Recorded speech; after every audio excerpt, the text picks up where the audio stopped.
नमस्कार दोस्तों, स्वागत है आपका स्टडी फॉर सिविल सर्विसेज में। वीडियो को पूरा देखिए। कोई भी आपका फीडबैक है, कोई सजेशन है, तुरंत वीडियो में कमेंट करके जरूर बताइए। अच्छा लगे तो वीडियो लाइक जरूर कर लीजिए और ऐसे वीडियो लगातार फ्री में पाने के लिए चैनल को तुरंत सब्सक्राइब कर लीजिए और बेल आइकन को जरूर टैप कर लीजिए ताकि आगे भी सारे वीडियो आपको मिलते रहे। यूट्यूब में फॉलो करते हैं तो प्लीज ये वाला फ्री टेलीग्राम चैनल जरूर ज्वाइन कर लीजिएगा। सारे नोटिफिकेशन, सारे अपडेट यहीं पे आते हैं, ध्यान रखिएगा। स्टडी फॉर सिविल सर्विसेज का कोई भी पेड ग्रुप अगर आपको ज्वाइन करना है तो सिर्फ 85648056060609797523864455 यही नंबर है हमारे, सिर्फ जहां पे कॉल या व्हाट्सएप कर सकते हैं। इंस्टाग्राम पे हमारा पेज जरूर फॉलो कर लीजिएगा, स्टडी फॉर सिविल .सर्विसेज है। ट्विटर पे हमको जरूर फॉलो कर लीजिएगा, @study for civils है। सारे क्वेश्चन अटेम्प्ट करिए और स्कोर अपना तुरंत कमेंट करके बताइए। नमस्कार दोस्तों, स्वागत है आपका स्टडी फॉर सिविल सर्विसेज में। आरओ पेड क्विज हम जो लगातार देख रहे हैं, कंटिन्यू करते हैं उसको आगे से। फर्स्ट क्वेश्चन आपसे पूछा जा रहा है कि कौन सा पेयर सुमेलित नहीं है, देख लेते हैं। तो कुछ डांसेस हैं रीजनल और किस राज्य में परफॉर्म किए जाते हैं उसकी सूची लिखी है। तो इसमें चारबा नृत्य जो है राजस्थान में, ये वाला गलत है। गलत क्यों है कि ये राजस्थान में नहीं, हिमाचल प्रदेश में इसको करते हैं। जो है दशहरा का जो टाइम पीरियड होता है फेस्टिवल का, उसके दौरान किया जाता है इसको। बाकी के विकल्प ठीक है, इनको पढ़ के देख लीजिए। इसमें लोक नृत्य और उससे संबंधित राज्य का कौन सा युग्म सुमेलित नहीं है, देख लेते हैं। तो इसमें शुरू के 3 ठीक है, डी ऑप्शन यहाँ पे गलत है। गलत ये झूमर और या फिर इसको झमुहर डांस बोलते हैं, ठीक है, जो कि यहाँ झारखंड और उड़ीसा के रीजन में करते हैं इसको। आपका जो है ये ट्राइबल जो पीपल होते हैं उनके द्वारा हार्वेस्ट फेस्टिवल मतलब एक तरीके से मनाया जाता है इसको करते हुए, ठीक। इसमें देखिए कौन सा युग्म सुमेलित है ये बताना है, ठीक। तो कुछ फसल हैं और उसमें कौन कौन से रोग होते हैं वो लिखे हुए हैं। तो धान का एक जो रोग है वायरल टुंड्रो बोलते हैं इसको, ये बिल्कुल ठीक है। गेहूं में पीला किट, इसके अलावा भूरा किट, लाल किट, है ना, काला किट, ये सब जो बीमारियां होती हैं ये होते हैं। और अरहर में उकठा रोग होता है, ये भी ठीक है। तो तीनों ही ठीक है। जाट जटिन लोक नृत्य जो है किस राज्य से संबंधित है ये बताना है। तो बिहार में जो मिथिलांचल रीजन है, यहाँ का एक काफी फेमस लोक नृत्य है। बी ऑप्शन को हम चुनेंगे। ODF प्लस यानी कि जो ओपन डेफिकेशन फ्री वाली एक कैटेगरी है ODF प्लस, तो इसके संदर्भ में गांवों की सूची में किस राज्य ने शीर्ष स्थान प्राप्त किया है। तो हमारा जो ये है आपका स्वच्छ भारत मिशन ग्रामीण है ना, उसके अंतर्गत जो भी रिसेंट डेटा आए थे तो उसमें ODF प्लस में टॉप पे था तेलंगाना, ठीक। अब उसी ODF प्लस में देखिए जो शीर्ष के 4 राज्य हैं उसमें से कौन सा एक नहीं है इसमें से। तो तेलंगाना पहले बता हमने देख लिया था, फिर आपका तमिलनाडु, कर्नाटक, उत्तराखंड, है ना, गुजरात नहीं था, 5वें पे जो है मध्य प्रदेश था। तो ये वाला गलत हो जाएगा। डेमोक्रेसी इंडेक्स की जो वर्ल्ड रैंकिंग 2021 की आई थी उसमें शीर्ष देश कौन सा है ये बताना है। तो यहाँ पे देखेंगे इकोनॉमिस्ट इंटेलिजेंस यूनिट जो एक समूह है उसके द्वारा इसको रिलीज किया जाता है। और टॉप पे था नॉर्वे, दूसरे पे न्यूजीलैंड, तीसरे पे फिनलैंड, चौथे पे स्वीडन। ये चारों का क्रम जो है दिया हुआ ही है। इसमें अगर इंडिया की बात करें तो इंडिया की रैंकिंग 2021 में ये थी 46। अंतर्राष्ट्रीय बौद्धिक संपदा सूचकांक 2022 में भारत की रैंक क्या है, ठीक। तो ये US चैम्बर ऑफ कॉमर्स के अंदर जो ग्लोबल इनोवेशन पॉलिसी सेंटर है वो रिलीज करते हैं। इसमें देखें अगर हम इंडिया की रैंकिंग पूछ रहे हैं तो इंडिया की रैंकिंग थी 43, ठीक। टॉप कंट्री की बात करें तो US था फर्स्ट पे, सेकंड पे UK, फिर थर्ड पे था Germany. Hurun India wealth report 2021 के अनुसार भारत का सबसे अधिक करोड़पति वाला शहर कौन सा है, ठीक। तो हुरून जो एक समूह है इनके द्वारा लिस्ट कई सारी आती हैं। तो इंडिया वेल्थ रिपोर्ट 2021 के अनुसार जो भारत में पाए जाने वाले करोड़पति व्यक्तियों की संख्या सर्वाधिक है वो है मुंबई में सबसे ज़्यादा, फिर है आपका दिल्ली, फिर कोलकाता, है ना। ये टॉप की 3 जो शहर हैं ये दिए हुए हैं। निम्न में से कौन सा राज्य मक्का उत्पादन में शीर्ष स्थान रखता है भारत में, ठीक है। मेज प्रोडक्शन की हम बात करें तो इकोनॉमिक सर्वे जो 2021-22 का भी आया था तो उसमें मतलब पिछले फाइनेंशियल ईयर यानी कि 2020-21 के टर्म्स में जो बताया गया था डेटा, उसके अनुसार सबसे बड़ा उत्पादक राज्य था कर्नाटक, सेकंड पे था मध्य प्रदेश और तीसरे पे था महाराष्ट्र, ठीक। ये क्रम था। तो सबसे लार्जेस्ट है कर्नाटक। निम्नलिखित में से कौन सा रोग गेहूं का नहीं है? ठीक है, तो गेहूं की फसल के बारे में अभी हमने ऊपर भी देखा था कि ये रस्ट जो भी होते हैं, ब्राउन रस्ट, ब्लैक, येलो, ये सब गेहूं में होते हैं। जो स्मट है यानी कि कंड बोलते हैं इसको, ये बाजरा में होता है। ठीक है, कंड, इसके अलावा अर्गट है ना, ये सब जो है बाजरा की बीमारियां हैं। देखिए पोटैटो यानी कि आलू जो होती है, आलू की सब्जी, तो उसके संबंध में कौन सा कथन गलत है यहाँ पे ये देखना है। तो 4 स्टेटमेंट है, इनको आप देख लीजिए, बाकियों को हम गलत वाला आपको बताते हैं। लिखा है आलू में 33% कार्बोहाइड्रेट पाया जाता है। ठीक है, तो कार्बोहाइड्रेट के रूप में आप जानते हैं कि जैसे आलू में स्टार्च जो है इसको आप ये कहते हैं। ठीक, तो इसकी मात्रा 33% नहीं, लगभग ये जो है 22.5% होती है। ठीक, तो इसको गलत हम चुनेंगे, बाकी के ऑप्शंस ठीक है, देख लीजिए इनको। टमाटर यानी टोमेटो से संबंधित अब कौन सा कथन सही नहीं है देख लेते हैं। तो इसमें देखिए टमाटर को भारत में ब्रिटिशों के द्वारा लाया गया था, ये वाला गलत है। देखिए आलू, टमाटर है ना, पपीता, पोटैटो, ये पपाया, इसके अलावा काजू, बादाम, अनानास, ये सब जो चीज़ें हैं पुर्तगीज ही सब इंट्रोड्यूस करवाए थे भारत में। ठीक, तो ये गलत हो जाएगा, बाकी के सब ठीक है, इनको देख लें आप। बैगन से संबंधित कौन सा कथन सही नहीं है? तो बैगन की सब्जी आप सबने खाई होगी, तो देखते हैं इसमें पूसा संबंध बैगन की प्रमुख किस्म है, ये वाला गलत है। पूसा संबंध या फिर एक और होती है पूसा मुक्ता, ये सब जो है आपका ये पत्ता गोभी जो होती है उसकी वैरायटीज हैं। बाकी के 2 ऑप्शंस ठीक है, इनको देख लें आप। इसमें देखिए सब्जियों के संबंध में कौन सा कथन सही नहीं है। 4 स्टेटमेंट हम सारे देख लेते हैं पहले। तो अगर गलत वाला देखना है तो ये है गलत, नासिक सफ़ेद, हाँ ये वाला लहसुन की प्रमुख किस्म नहीं है, ये प्याज की है। ठीक, इसको हम चूज़ करेंगे, नासिक सफ़ेद। फिर जो है आपका एक पूसा लाल, अर्का निकेतन, अर्का प्रगति, ये सब जो है इसकी होती हैं। बाकी विकल्प ठीक है, इनको पढ़ के देख लीजिए एक बार आप। देखिए फिर कुछ यहाँ पे लोक नृत्य हैं और किस राज्य से संबंधित हैं या किस क्षेत्र में वो लिखा हुआ है। तो 13 ताली नृत्य जो है गुजरात लिखा है, ये गलत हो जाएगा।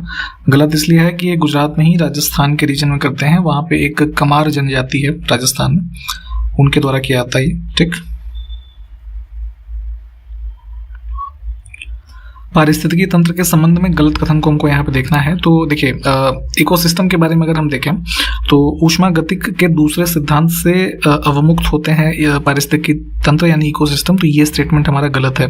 गलत क्यों है कि थर्मोडायनेमिक्स आपने अगर पढ़ा होगा तो सेकंड प्रिंसिपल उसको, मतलब उसमें ये बेसिकली अगर हम छोटे तौर पे देखें तो जो हीट और एनर्जी है उनके इंटर कन्वर्जन जो है एक तरीके से समझिए उससे संबंधित होते हैं ये सेकंड लॉ। तो अब एनर्जी, हीट और एनर्जी का स्पेशली इंटर कन्वर्जन जो है हमारे इकोसिस्टम में काफ़ी आवश्यक है, ताकि उनकी जो फ्लो ऑफ एनर्जी है उसके लिए सबसे मेजर कंपोनेंट होते हैं ये। ठीक है, तो बिना इसके हमारा जो कंटिन्यूअस सप्लाई ऑफ एनर्जी है वो नहीं हो पाएगी किसी इकोसिस्टम में, तो इसलिए ये इससे अवमुक्त नहीं होते हैं हमारे इकोसिस्टम। यहाँ पे अगर स्टेटमेंट में ये लिखा होता पहले में तो ये सही हो जाता, तो अवमुक्त है ये गलत है, यानी कि ये फॉलो करते हैं सेकेंड प्रिंसिपल ऑफ थर्मोडायनेमिक्स। और दूसरा है कि इकोसिस्टम को निरंतर ऊर्जा की आपूर्ति की आवश्यकता होती है, ये भी ठीक है। तो इसमें से गलत को चुनना है तो है ना, ऑप्शन 1 यहाँ देखिए दूसरे नंबर पर लिखा है, इसको चूज करेंगे।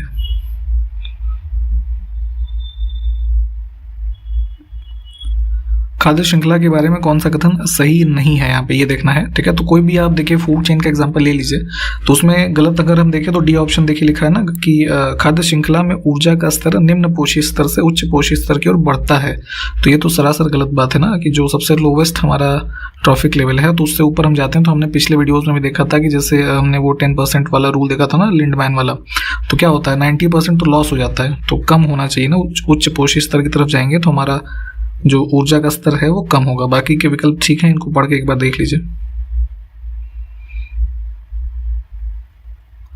तृतीयक उपभोक्ता खाद्य श्रृंखला में कौन सा पोषी स्तर बनाते हैं यहाँ पे ये बताना है। ठीक है, तो देखिए ट्रॉफिक लेवल्स के बारे में हमने पहले भी देखा था। जैसे सबसे लोवेस्ट पे हमारे प्राइमरी प्रोड्यूसर्स होते हैं, ठीक है, जो घास और ये सब है ना, फाइटोप्लैंक्टन्स वगैरह होते हैं।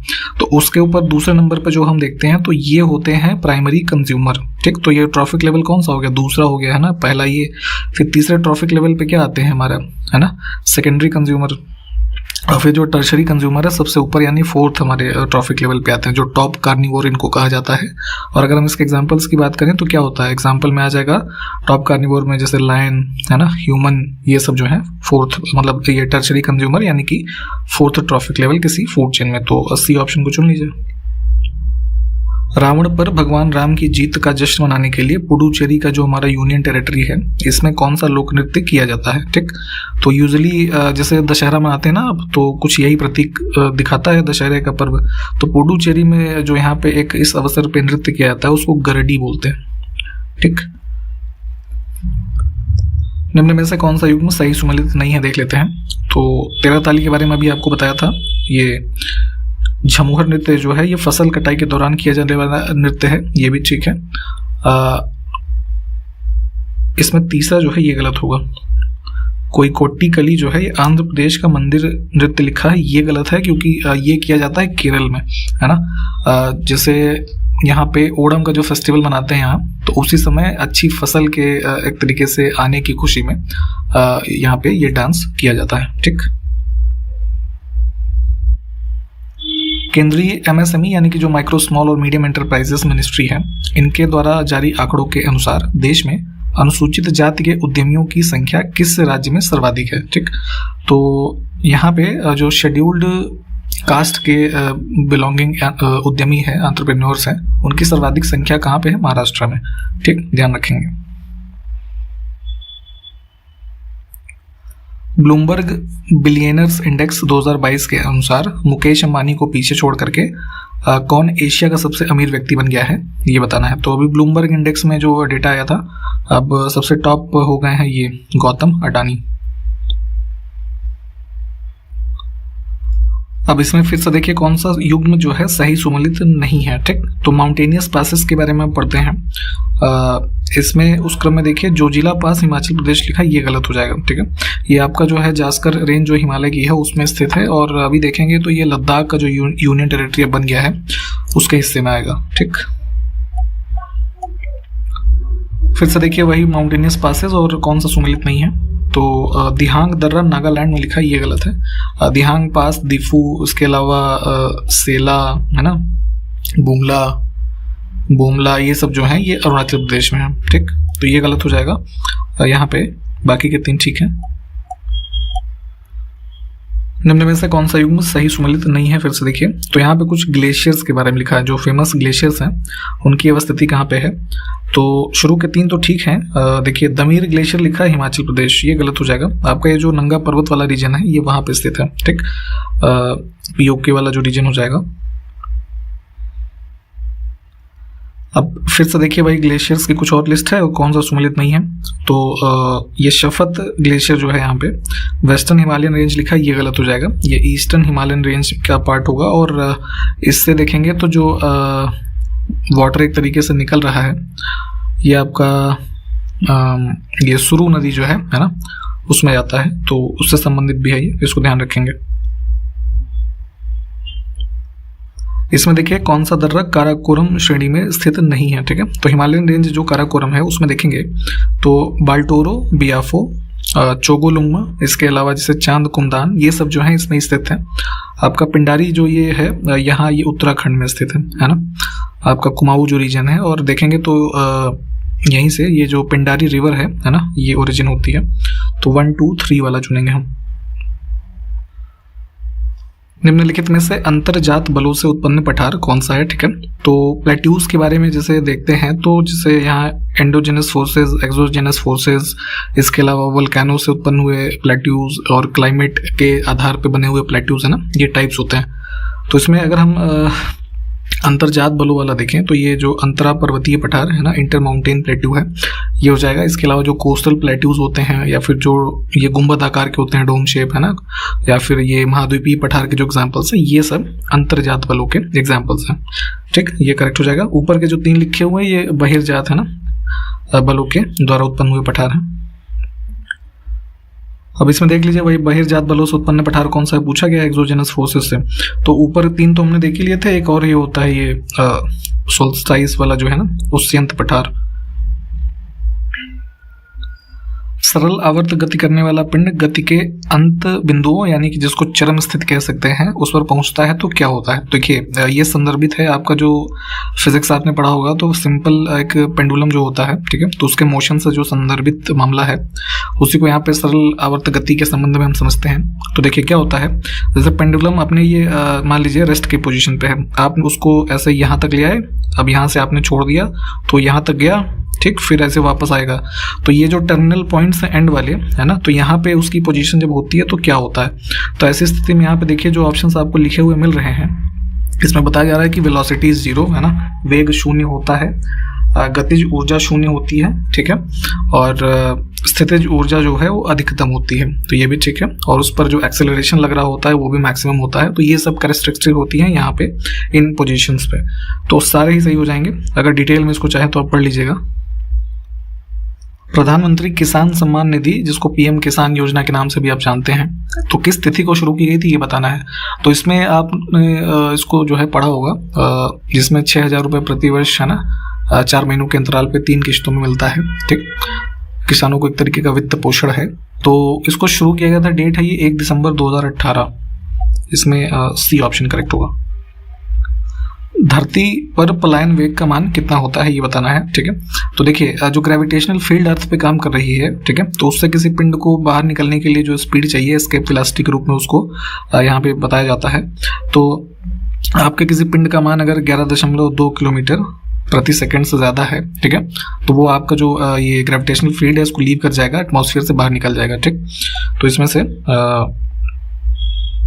हाँ ये बी वाला ऑप्शन करेक्ट होगा, 11.2 किलोमीटर पर सेकंड। देखिए पेंडुलम जो होता है उसके संदर्भ में अभी हमने ऊपर भी देखा था कि उसका जो आवर्तकाल होता है, टाइम पीरियड, उस किस बात पे निर्भर नहीं करता है, ठीक है। तो उसका जो ये टाइम पीरियड आप देखते हैं जितने भी उसके काउंट्स हो रहे हैं, तो जो हमारा पेंडुलम का मास है, द्रव्यमान है ना, उस पर निर्भर नहीं करता है, उसका मान जो है उससे ये संदर्भित नहीं है। बाकी 2 ऑप्शन ऊपर के ठीक है। इसमें से किसने सर्वप्रथम यह बताया कि पृथ्वी सभी वस्तुओं को अपनी ओर आकर्षित करती है, ठीक है। तो वही ग्रेविटेशनल लॉ के संदर्भ में अगर देखेंगे एंशिएंट इंडिया में, तो गुप्त काल के दौरान एक गणितज्ञ और खगोल शास्त्री थे, ब्रह्मगुप्त, ऑप्शन ए, है ना, इन्होंने बताया था कि जो है जो भी चीज़ें हैं वो पृथ्वी उसको अपनी तरफ आकर्षित करती है। बाद में चल करके हम देखते हैं तो जब न्यूटन के तीनों ग्रेविटेशन के लॉज वगैरह आते हैं, ठीक है, तो वहाँ से इन चीज़ों को और एक तरीके से स्पष्टीकरण दिया जाता है। भारत में कृषि और किसान कल्याण मंत्रालय के द्वारा प्रधानमंत्री फसल बीमा योजना किस वर्ष में शुरू की गई थी। तो उत्तर प्रदेश लोक सेवा आयोग के द्वारा ये काफ़ी फेवरेट क्वेश्चन है उनका, कई बार पूछ लिया उन्होंने। तो यहाँ पे फसल बीमा योजना जो आई थी जनवरी 2016 में, है ना, डेट थी 13 जनवरी।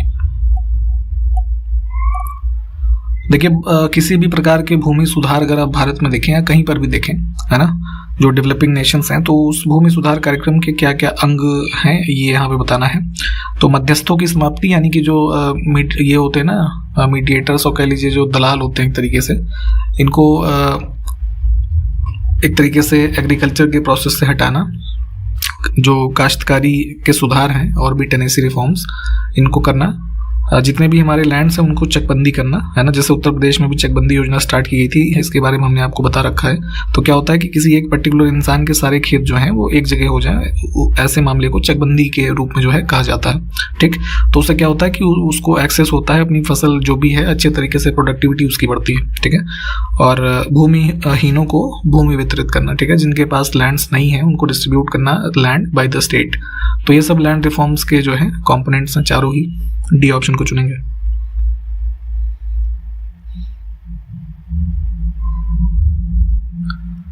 इनमें से कौन सा दर्रा हिमाचल प्रदेश के कुल्लू और स्पीति जिले जो हैं इनके बीच स्थित है, ठीक है। तो ये 2 माउंटेनियस डिस्ट्रिक्ट्स हैं वहाँ के, और इनके बीच में है ये दिवसा दर्रा।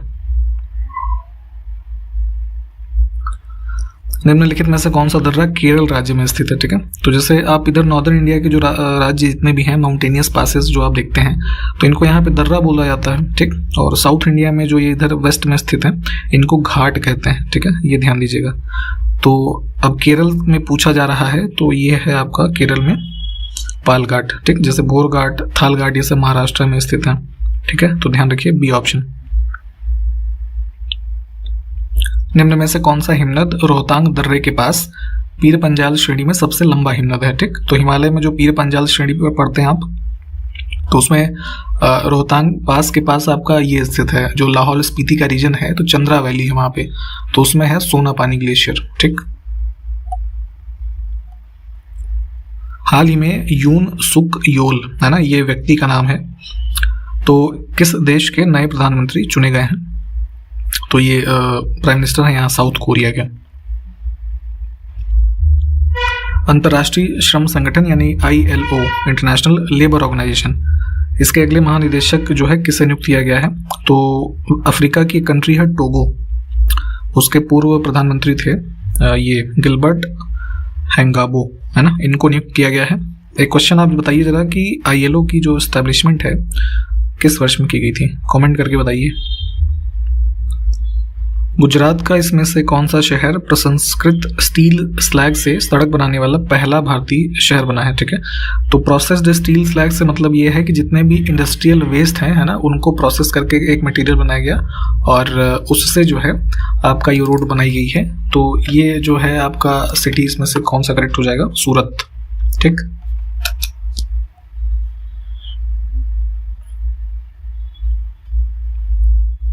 एकल उपयोग वाले प्लास्टिक यानी कि जो सिंगल यूज प्लास्टिक्स होते हैं उनके उन्मूलन की दिशा में पर्यावरण मंत्री भूपेंद्र यादव ने किस नाम से शुभंकर को लॉन्च किया है? ठीक है, तो सिंगल यूज प्लास्टिक को रिमूव करने की दिशा में एक मैस्कॉट लॉन्च किया था, इसका नाम था प्रकृति। ये ऑप्शन करेक्ट हो जाएगा। लॉन्च करने के पीछे उद्देश्य इसका यही था कि जो है जितने भी भारत सरकार के इनिशिएटिव्स हैं, ग्रीन इनिशिएटिव कह लीजिए, मिनिस्ट्री ऑफ एनवायरनमेंट और ये सेंट्रल पोल्यूशन कंट्रोल बोर्ड जो है CPCB, इसके तो जितने भी इनिशिएटिव हैं इनके बारे में अवेयरनेस फैलाई जाए इस मैस्कॉट के माध्यम से, अलग अलग जगहों पे इसको डिस्प्ले किया जाए। ठीक है, इसको अप्रैल 2022 में लॉन्च किया था, ये भी ध्यान रख सकते हैं आप। हाल ही में किसे एयर इंडिया के अध्यक्ष के पद पर नियुक्त किया गया है? तो जो पहले नेशनल एयरलाइन होती थी इंडिया की, एयर इंडिया, है ना, तो उसका अधिग्रहण किया था टाटा जो समूह है इन्होंने, ये आपको पता होना चाहिए। और इसमें जो प्रेसिडेंट या फिर इनको चेयरमैन कहिए, ठीक है, ये अपॉइंट किए गए थे N चंद्रशेखरन, और जो है मई 2022 में कैंपबेल विल्सन, है ना, इनको अपॉइंट किया गया था CEO और MD के रूप में। ठीक, तो ये भी नाम ध्यान रखिए। भारतीय बीमा नियामक और विकास प्राधिकरण का अध्यक्ष किसे बनाया गया? तो ये इस पे अपॉइंट हुए हैं, ये इसमें से दिया ही नहीं है, नन ऑफ देव हो जाएगा, देवाशीष पांडा नाम है इनका। ठीक है, IAS ऑफिसर हैं ये। और एक चीज़ और ध्यान रखिएगा, IRDAI जो है ये, है ना, इंश्योरेंस रेगुलेटरी डेवलपमेंट अथॉरिटी, इसका हेडक्वार्टर कई बार पूछते हैं क्योंकि ये वहाँ हैदराबाद में है। ठीक, तो यहाँ तक हमने देखा आज के वीडियो में, सारे क्वेश्चंस देख लीजिए, जो पूछे गए होंगे बताइएगा। हम आपसे अगले वीडियो में मिलते हैं, तब तक के लिए नमस्कार, जय हिंद।